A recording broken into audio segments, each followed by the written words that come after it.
Let me take you to New York City, where Yazmeen Williams, a 31-year-old woman from Manhattan, was shot and stuffed into a sleeping bag. The authorities have detained a person of interest, an old man of 55 years. Her family called her a young, beautiful girl.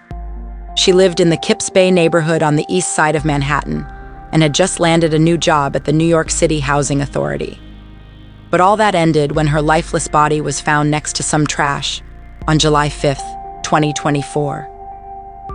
The police made the grisly discovery when they saw a man wheeling a sleeping bag with an electric wheelchair. And as they apprehended him, the community got wind of what happened and surrounded him in anger. Nicole Williams, Yazmeen's mother, couldn't contain her grief as she pointed at the man and accused him of killing her daughter. He took a young, beautiful girl, snuffed her out, took her life away from her, she cried out. Threw my daughter in a garbage bag. The whole community was upset because she didn't deserve that. He's scum. As of now, no motive has been released for this senseless act of violence. What we do know is that Yazmeen was fatally shot in the head and left to decompose on a dolly near a pile of garbage bags. Her aunt Nisha Ramirez told reporters that they can't understand why anyone would want to hurt Yazmeen. She was kind and grew up in the area. Yazmeen had a twin brother and an 8-year-old sister who are now tragically without their beloved sister. A GoFundMe page titled Justice for Yazzie has been set up to help cover the costs of her funeral. We refuse to let this injustice go unnoticed. We refuse to let another Black woman be reduced to a mere statistic in the unforgiving streets of New York City. We demand justice for Yazmeen Williams, who was ripped from us too soon. And yet, this tragic story is not isolated. It echoes with the familiar tune of a young Black woman gone missing, taken too soon. This time, it's Briana Winston from Riverdale, Georgia, last seen on March 17, 2024, according to Clayton County law enforcement just outside Atlanta. At only 23 years old, she was incapacitated in some way, and her life stolen from her, turning a missing persons case into a homicide investigation. Her cousin Jasmine Walker told media outlets that she's been sleepless and tearful every night, grappling with the reality of what happened to her beloved cousin. Police divulged that Winston was killed and then callously stuffed into a suitcase before being driven to Tennessee, where her body was set on fire. And the suspect? Her own child's father, 23-year-old Michelle Edwards, facing charges of murder. Family and friends grew concerned when they couldn't reach Winston for days. They asked for a wellness check at her apartment, only to find it completely emptied by Edwards and reeking of bleach, a clear sign that something had gone terribly wrong. But the blows kept coming as they learned of Edwards' marriage, something Winston didn't even know about until detectives called her family 3 weeks ago. Now, all that is left is her precious daughter, who is now under protective custody. A devastating end to a life full of love and potential. But we will not stand idly by. We will fight every step of the way until justice is served. Because Black women deserve better than this. And we will make sure their voices are heard. Welcome to No Tears for Black Girls, crafted by renowned writer John Reedberg and brought to life by the talented Samantha Paul. Listen in, subscribe, or tap in on the Alive podcast app for exclusive content. Have a case or topic you want us to delve into?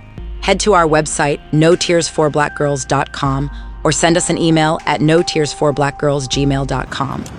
All right, y'all, I'm on scene right now. Apparently some people in this car just got shot. I hope they made it.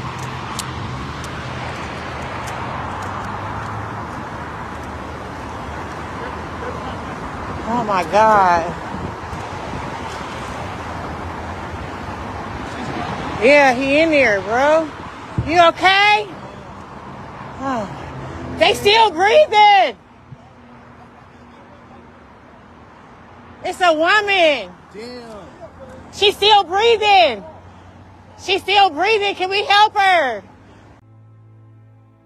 The streets of South Los Angeles were riddled with violence, But the death of RaeJonette Morgan cut through the chaos and the noise.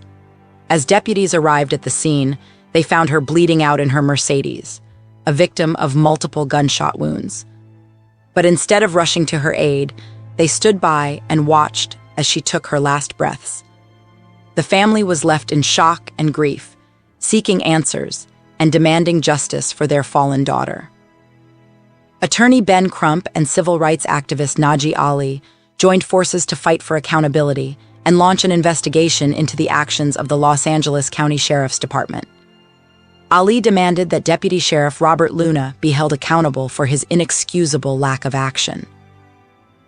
If it had been a young white woman, Ali proclaimed, he would have acted swiftly to save her life. But there was still hope for justice, as footage emerged showing the deputy's failure to intervene while bystanders tried to save Morgan's life. As investigators worked tirelessly on the case, the community and Morgan's family desperately yearned for closure. Ali was determined to not let Morgan become another name on the ever-growing list of people of color failed by law enforcement. Their demands for justice echoed through the media as they insisted on a full investigation and a meeting with Los Angeles Sheriff Robert Luna. But as time passed, it seemed that justice would once again be delayed. The LASD, in their statement to CBS News Los Angeles, promised a critical incident review of the deputy's response.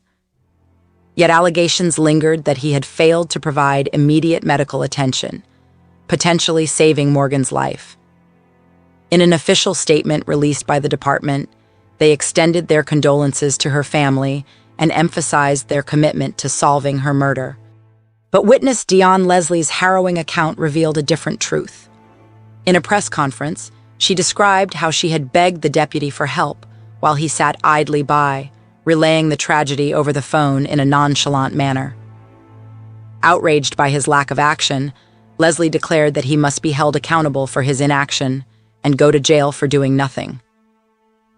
As the community huddled together for a vigil at the South Park Recreation Center, they displayed unwavering support for Morgan's devastated family and demanded accountability from those in power. The Sheriff's Department issued a plea for any information to be shared through Crime Stoppers or the Homicide Bureau anonymously. It was time for the truth to be unearthed. And now, we present cell phone footage capturing the immediate aftermath of the tragic shooting. Please be advised, this content contains graphic material that may be disturbing to some. We need help. We need help. Get her out, please. She's still breathing.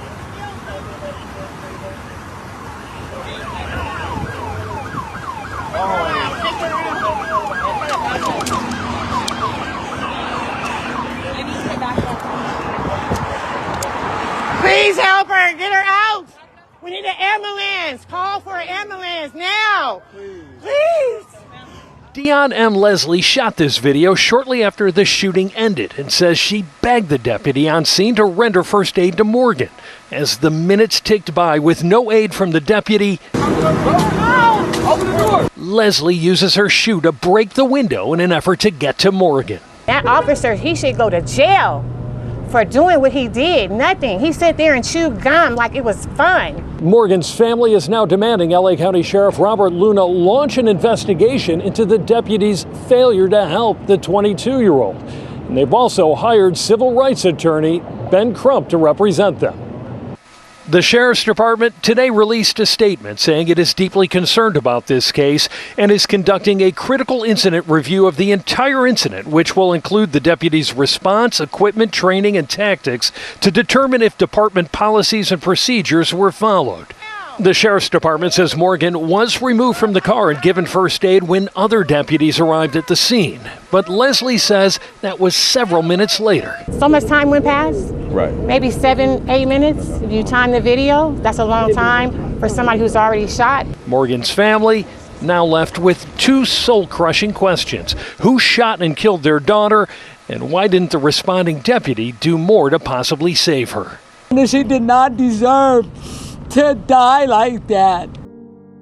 Thank you for listening to No Tears for Black Girls. Please download the Alive Podcast app and follow us on all major podcast platforms to stay updated with our latest content.